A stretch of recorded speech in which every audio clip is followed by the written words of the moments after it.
Good evening, friends. Welcome to yet another lecture on chemical engineering thermodynamics. Today we will study about theory of corresponding states and eccentric factor of fluids. For this, let us first understand what is compressibility factor. For gases or fluids, the compressibility factor Z is defined as PV over RT. Obviously, the compressibility factor for an ideal gas is 1 because for an ideal gas, PV is equal to RT, where if I am referring to V, I am referring to V bar, and V bar is nothing but the volume per unit mole.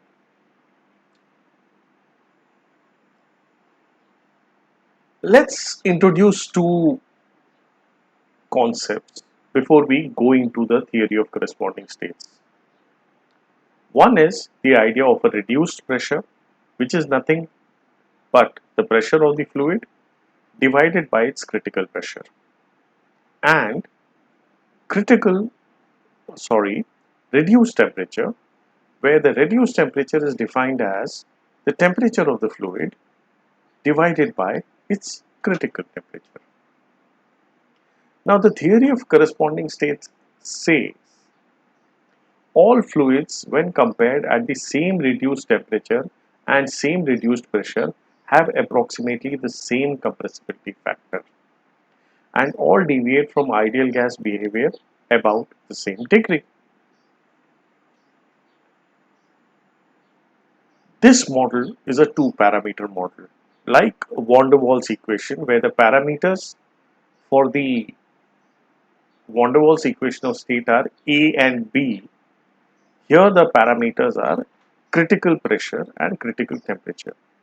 In van der Waals gases too, we can express A and B as a function of critical pressure and critical temperature. Therefore, there is a similarity if you really go to see. There also A and B are ultimately the functions of the parameters which are critical pressure and critical temperature. Here too the parameters of the model are critical pressure and critical temperature. Now, what does this mean? What does the theory of corresponding states actually mean?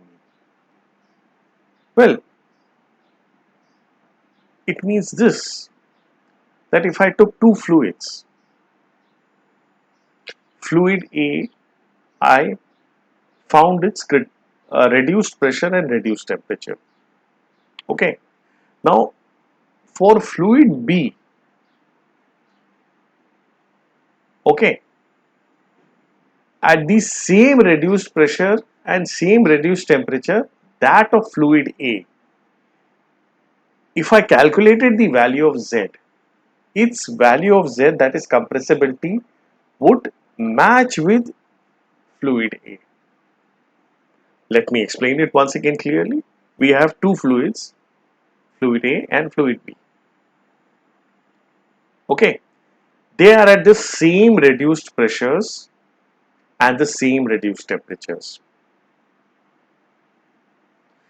Theory of corresponding state says that they will have the same compressibility factors too.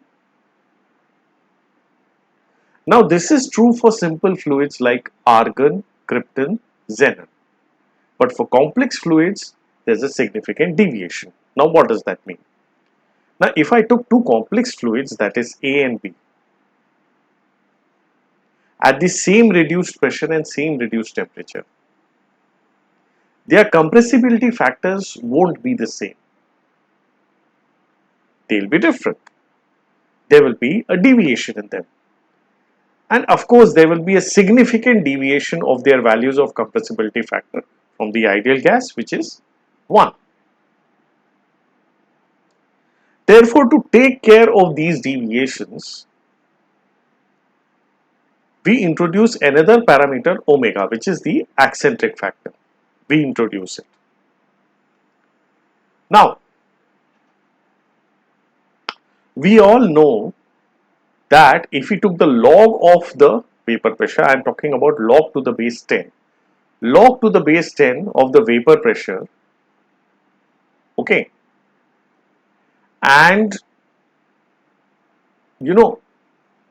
drew a curve of the reciprocal of the temperature and the log of the vapor pressure, log to the base 10 of the vapor pressure.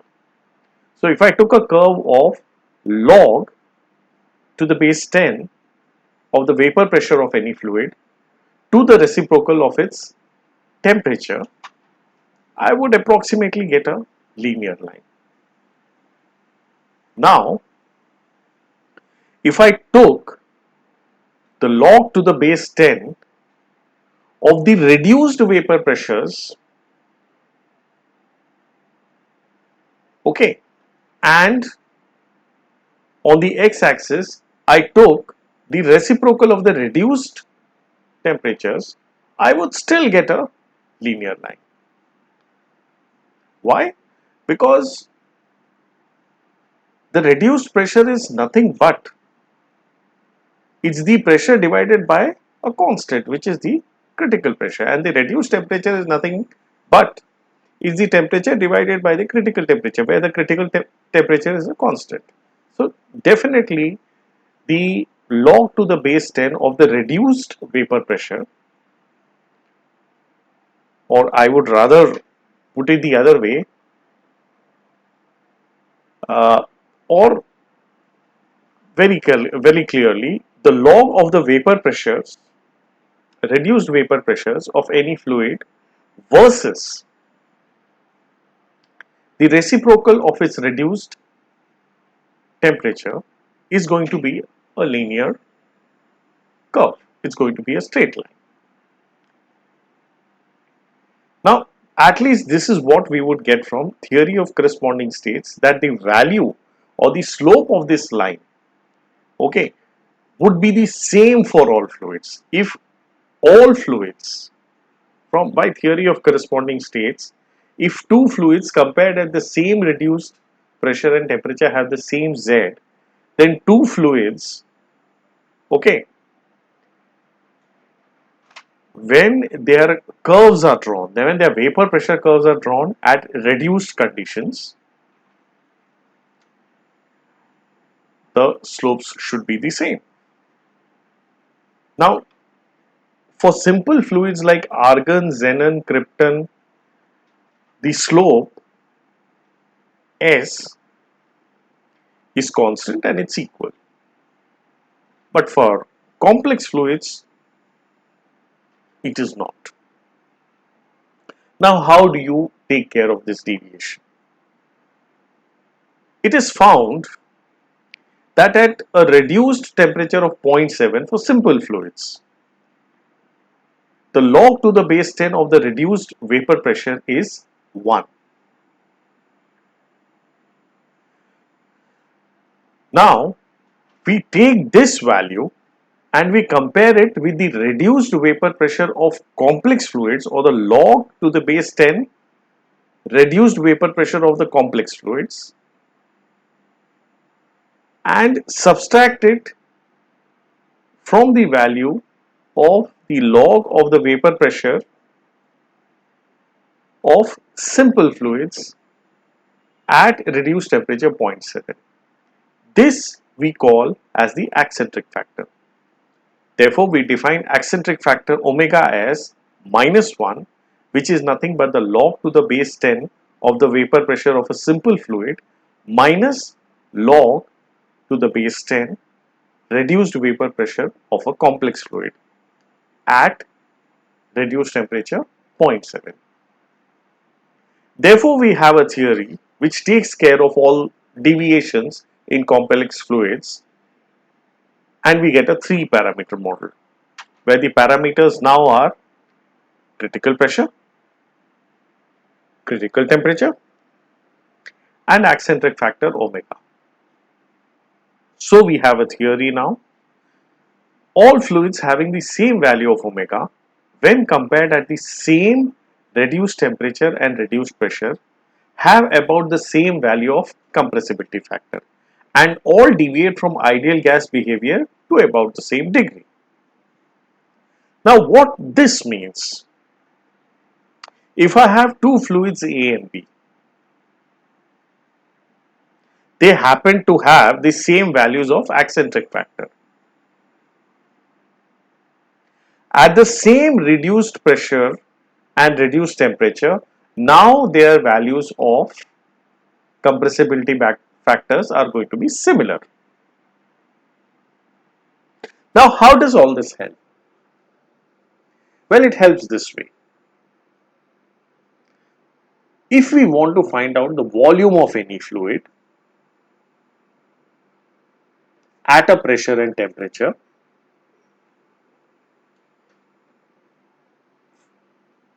go to the tables, thermodynamics, in most of the thermodynamics textbooks, the value of eccentric factor would be given.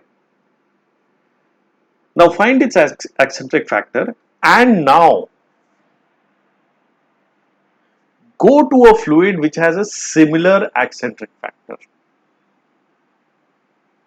Now if you have information about that fluid's volume, okay, you have some gas equation which can very well describe that fluid. Okay, then calculate its value at reduced pressure and reduced temperature of your interest. Now we know that the value of compressibility factor, that the fluid for which we have done the calculation and we know the volume, okay, and therefore we have calculated the value of Z for it. Now take that Z and use it to calculate the volume for the fluid for which we are trying to find out the volume. Now this is one way of doing it, but for most of the pure fluids this theory applies well, but for mixture of fluids this theory really doesn't apply very well. But then if we use this theory for pure fluids, we do get very good estimates for the volumes. Fine guys, that was all about theory of corresponding states. Keep watching all my videos and keep putting comments. Write in your comments subjects or topics on which you are interested that videos need to be uploaded. I will do it. Note, all my videos are free on YouTube, so therefore you can do learning which is practically free. Have a great day.